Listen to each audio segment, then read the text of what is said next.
जैसे जैसे गर्मी का मौसम आता है तो बिजली की जो मांग है वो बढ़नी शुरू हो जाती है। अक्सर हमारी सरकारें हैं कि लंबे लंबे कट लगने शुरू हो जाते हैं, जो उसकी पूर्ति है कोयले की वो नहीं हो पाती।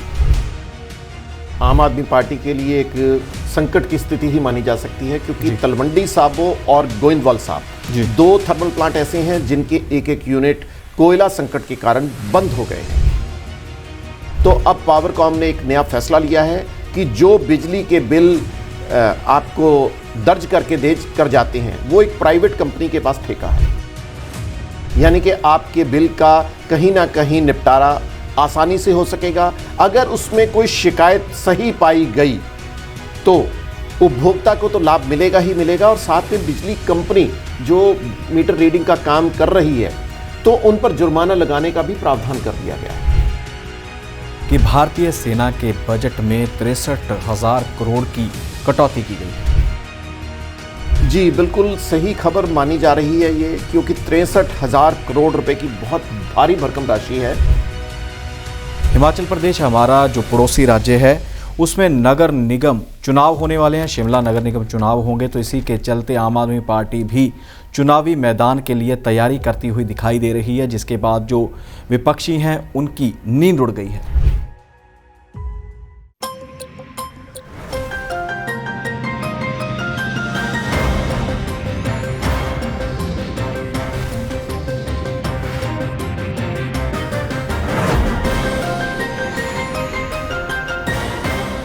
नमस्कार, D5 चैनल हिंदी का खास कार्यक्रम खुलासा न्यूज का देख रहे सभी दर्शकों का मैं धर्मेंद्र संधू स्वागत करता हूं। इस कार्यक्रम का हिस्सा बनते हैं, विभिन्न मुद्दों के ऊपर बातचीत करते हैं हमारे साथ सीनियर पत्रकार प्रदीप शाही जी। शाही जी आज भी हमारे साथ मौजूद हैं, सबसे पहले उनका स्वागत करते हैं। शाही जी स्वागत है आपका। नमस्कार। शाही जी आज होली का पर्व है, होली पूरे धूमधाम के साथ मनाई जा रही है, मनाई गई है, होलिका दहन भी होता है। हम अपने मंच से D5 चैनल हिंदी की टीम की ओर से सभी देशवासियों को होली के पर्व की हार्दिक शुभकामनाएं देते हैं। मेरी तरफ से भी होली की बहुत बहुत शुभकामनाएं। होली के रंगों को अच्छे ढंग से मनाएं। खुशियों का पर्व है और रंगों का पर्व है, क्योंकि रंग ही हमारे जीवन का अभिन्न हिस्सा है। इसलिए होली की शुभकामनाएं आपको हार्दिक अभिनंदन के साथ। शाही जी, जैसे जैसे गर्मी का मौसम आता है तो बिजली की जो मांग है वो बढ़नी शुरू हो जाती है, लेकिन अक्सर हमारी सरकारें हैं कि लंबे लंबे कट लगने शुरू हो जाते हैं, जो उसकी पूर्ति है कोयले की वो नहीं हो पाती। अब भी कोयले का संकट पंजाब में बनता हुआ दिखाई दे रहा है, जिसने बिजली के संकट को जन्म देना शुरू कर दिया है। लेकिन जिस प्रकार से भगवंत मान मुख्यमंत्री बने हैं, उनकी सरकार आई है, तो उससे पहले कहा गया था कि 24 घंटे हम लगातार बिजली की सप्लाई देंगे। जी बिल्कुल, आम आदमी पार्टी के लिए एक संकट की स्थिति ही मानी जा सकती है, क्योंकि तलवंडी साबो और गोविंदवाल साहब दो थर्मल प्लांट ऐसे हैं जिनके एक एक यूनिट कोयला संकट के कारण बंद हो गए हैं। जी अब यहाँ पर उत्पादन कम होने के कारण ये स्थितियाँ ऐसी होंगी कि भी पंजाब में बिजली के कट लगाने के लिए ज़रूरत बन जाएगी। और गर्मी है तो गर्मी में पीक सीज़न होने के कारण, क्योंकि फसलों की कटाई है, बुआई है, ये चीज़ें भी होती हैं, एसी की संख्या बड़ी भारी भरकम हो जाती है, तो ये चीज़ें काफ़ी चिंता का विषय बन जाएंगी। साथ में ही वहीं पावरकॉम ने भी अपनी तरफ से काफ़ी वैसे तैयारियां कर रखी हैं। बिजली का जो संकट है उससे निपटने के लिए काफ़ी बिजली रिजर्व पॉलिसी के तहत खरीद भी की जा चुकी है। जी एक साथ में पावरकॉम ने एक नया फैसला भी लिया है जो उपभोक्ता के लिए एक अच्छा माना जा रहा है। वो ये कि बिजली के बिल जो अक्सर आते हैं तो लोगों की शिकायत रहती है कि उनके बिजली के बिल अधिक आए हैं। जी पंजाब में लगभग 97 लाख उपभोक्ता हैं और इनमें से 15% की शिकायत हर बार आती है कि बिजली का बिल अधिक आया है। जी तो अब पावरकॉम ने एक नया फैसला लिया है कि जो बिजली के बिल आपको दर्ज करके कर जाते हैं वो एक प्राइवेट कंपनी के पास ठेका है। मीटर रीडर होते हैं। मीटर रीडिंग, यानी कि बिल्कुल सही कहा आपने। मीटर रीडिंग की जो आप अगर शिकायत करेंगे तो उसकी अब पावरकॉम के अधिकारी भी जांच करेंगे। जी यानी कि आपके बिल का कहीं ना कहीं निपटारा आसानी से हो सकेगा। अगर उसमें कोई शिकायत सही पाई गई तो उपभोक्ता को तो लाभ मिलेगा ही मिलेगा, और साथ में बिजली कंपनी जो मीटर रीडिंग का काम कर रही है तो उन पर जुर्माना लगाने का भी प्रावधान कर दिया गया है। ये यूं माना जा सकता है कि आम आदमी पार्टी की सरकार आने के साथ ही कुछ ना कुछ अच्छे संकेत मिलने शुरू हो गए माने जा सकते हैं। जी शायद जी, साथ ही केंद्र सरकार से जुड़ी बात है, भारतीय सेना से जुड़ी खबर है कि भारतीय सेना के बजट में 63,000 करोड़ की कटौती की गई है। जी बिल्कुल सही खबर मानी जा रही है ये, क्योंकि 63,000 करोड़ रुपए की बहुत भारी भरकम राशि है जिसकी कटौती की गई है। जो जानकारियों के मुताबिक आपको बता दें जी कि संसदीय स्थायी समिति ने कहा है कि थल सेना ने 46,844 करोड़ रुपए की मांग की थी, लेकिन उसे केवल 32,115 करोड़ रुपए ही प्रदान किए गए हैं। जी इसी तरह वायुसेना को 85,323 करोड़ रुपए की जगह 56,852 करोड़ रुपए और नौसेना को 67,623 करोड़ के बदले 47,591 करोड़ रुपए ही प्रदान किए गए हैं। जी यानी कि यूं कहा जा सकता है कि 63,000 करोड़ रुपए की कटौती एक भारी भरकम कटौती मानी जा सकती है सेना के बजट में। और जबकि स्थितियां तनावपूर्ण रहती हैं सीमाओं पर, पाकिस्तान की ओर से, बांग्लादेश की ओर से भी और चीन की तरफ से भी लगातार घुसपैठ के मामले अक्सर सामने आते रहते हैं।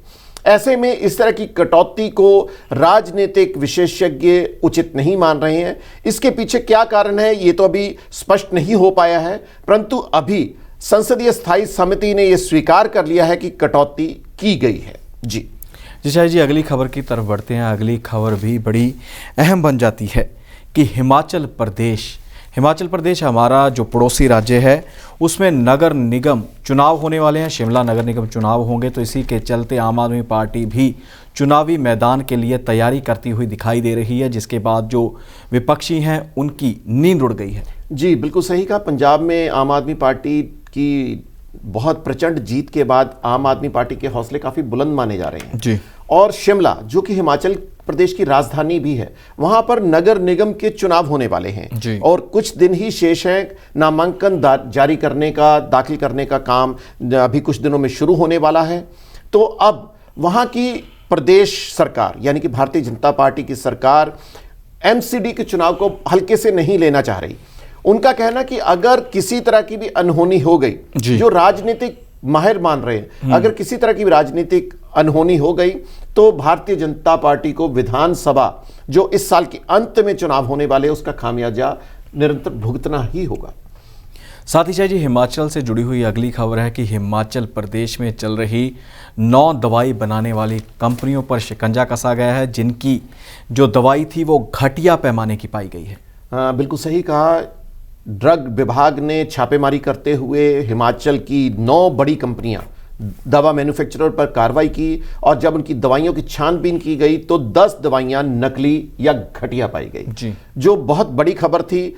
अब ड्रग विभाग ने इसके ऊपर कड़ी कार्रवाई करते हुए इन कंपनियों को नोटिस जारी कर दिया है। इतना ही नहीं, ये सभी जो दवाइयां जो नकली या घटिया थी उनको प्रतिबंधित करते हुए उनको फ्रीज भी कर लिया गया है। सारी दवाइयां जब्त कर ली गई हैं। इस तरह का फैसला काफी सराहनीय है, क्योंकि यह फैसला केवल एक सरकार से संबंधित नहीं है, आम जनता से, एक राज्य की जनता से संबंधित नहीं है, यह समूचे देश की एक समस्या बनी हुई है।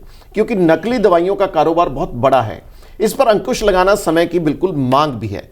और जिस तरह हिमाचल सरकार के ड्रग विभाग ने यह कार्रवाई की है, इसी तरह की कार्रवाइयां अन्य राज्यों की सरकारों के ड्रग विभाग को भी करनी चाहिए ताकि जनता को कुछ राहत मिल सके।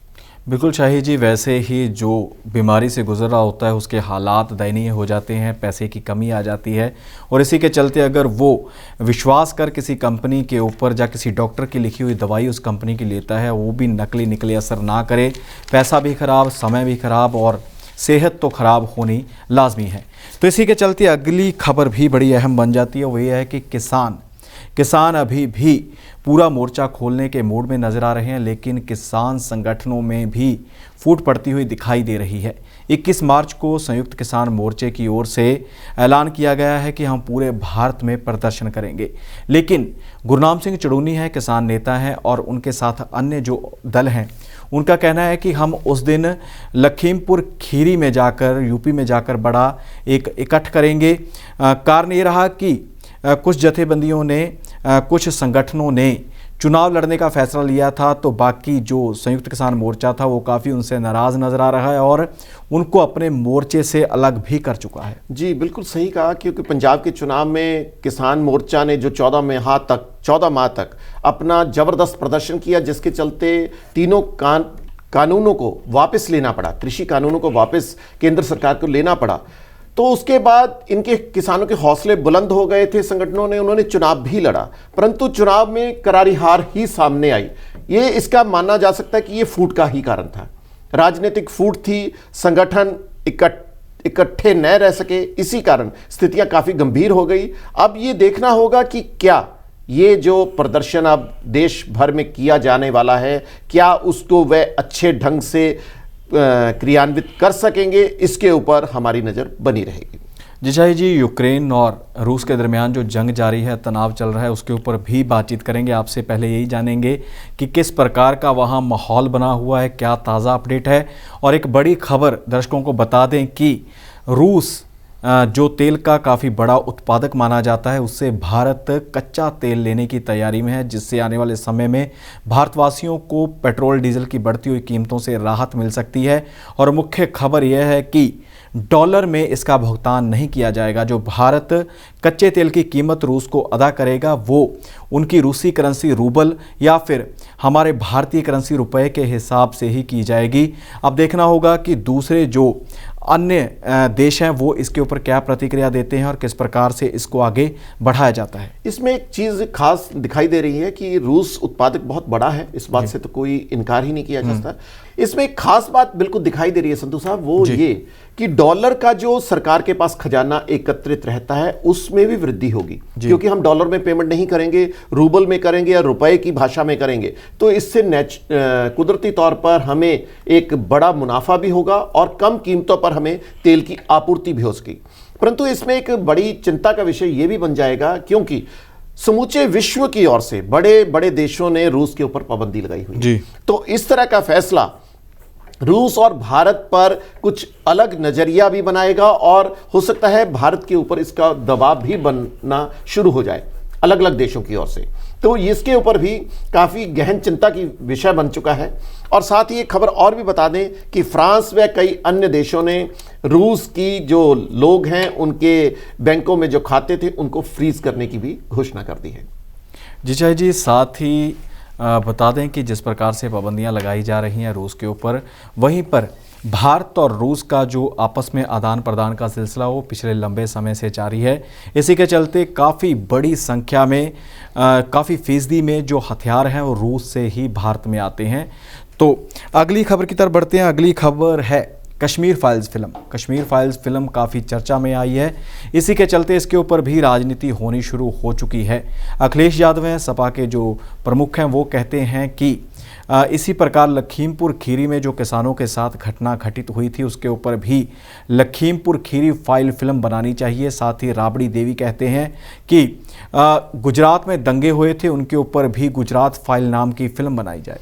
जी बिल्कुल, जब कोई एक फिल्म हिट हो जाती है या किसी खास विषय पर बनाई जाती है तो उसके ऊपर कुदरती तौर पर होता है कि विभिन्न राजनीतिक दल अपनी अपनी कार्रवाइयां शुरू कर देते हैं। चाहे इसको यूं भी कहा जा सकता है कि राजनीतिक रोटियां सेकने का भी शुरुआत हो जाती है जी। वैसे माना जा सकता है कि कश्मीर फाइल्स अभी मात्र 1 या 1.5 सप्ताह हुआ है उसको रिलीज हुए और वो 100 करोड़ रुपए के क्लब में भी शामिल होने का संकेत दे चुकी है, यानी कि आय 4 गुना अधिक है जो उनकी फिल्म के निर्माण पर लगी थी।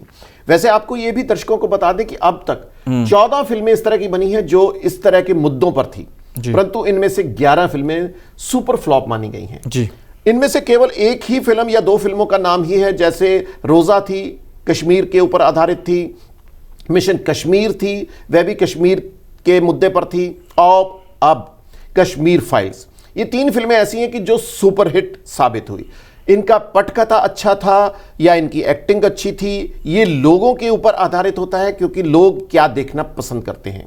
परंतु कश्मीर हमारा देश की आज़ादी के बाद हमेशा ही एक हॉट विषय रहा है और इसीलिए निर्माता व निर्देशक कश्मीर के ऊपर फिल्में बनाने के लिए हमेशा कोशिश जारी रखते हैं। शायद जी, जाते जाते बात करेंगे मिस वर्ल्ड के मुकाबले के ऊपर। मिस वर्ल्ड 2021 का खिताब किसके हिस्से आया है? जी संतू साहब, पोलैंड की कैरोलिना बनी मिस वर्ल्ड, यानी कि इस बार मिस वर्ल्ड का खिताब पोलैंड की कैरोलिना को हाथ आया है। परंतु एक खुशखबरी ये भी है कि भारतीय मूल की अमेरिकन सुंदरी Shri Saini first runner up भी रही है, जो भारत के लिए एक खुशी का भी माहौल है। इसके अलावा मनसा वाराणसी जो टॉप 13 में भी अपना स्थान बनाने में कामयाब रही। चाहे हम ये कह सकते कि हमारे खाते में, यानी कि भारत के खाते में कोई खिताब नहीं आया, परंतु 2 सुंदरियों का टॉप 15 में पहुंचना और एक फर्स्ट रनर अप रहना काफी खुशी की बात है, जो लोगों के लिए बधाई भी है। और होली के मौके पर इस तरह की खुशखबरी आना हम सभी भारतीयों के लिए गर्व की बात भी है। जी शाही जी, आप कार्यक्रम का हिस्सा बने, विभिन्न मुद्दों के ऊपर आपने बातचीत की, आपका बहुत बहुत धन्यवाद। धन्यवाद। सो दर्शकों, इसी प्रकार खुलासा न्यूज़ का कार्यक्रम में और खबरें लेकर फिर हाजिर होंगे। फिलहाल इजाज़त दीजिए, धन्यवाद।